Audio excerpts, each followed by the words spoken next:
Maaga. Toka.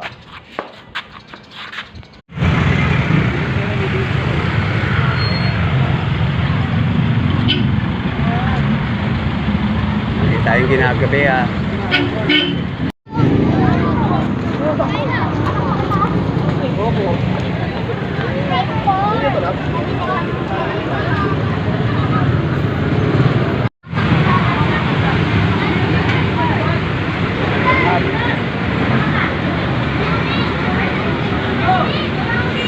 Hindi sa school?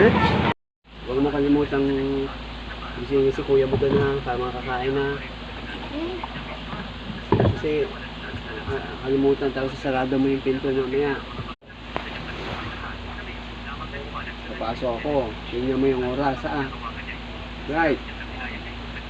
Tingnan mo yung oras kasi mag-alas 8.